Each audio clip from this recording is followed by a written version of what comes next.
संपूर्ण सिंधुदुर्ग जिल्ह्यात अव्वल दर्जाचा गोलंदाज म्हणून गौरवकडे पाहिलं जातं। एखादी सामने त्याने आपल्या संघाला अनेक वेळा जिंकून दिलेत। आज आपल्या लौकिकाला साजेशी गोलंदाजी त्याला सत्यात उतरवावी लागेल।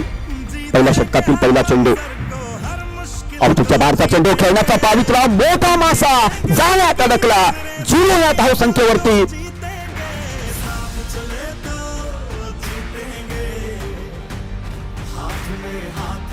गौरवचा पुढचा चेंडू बॅटच्या मधोमध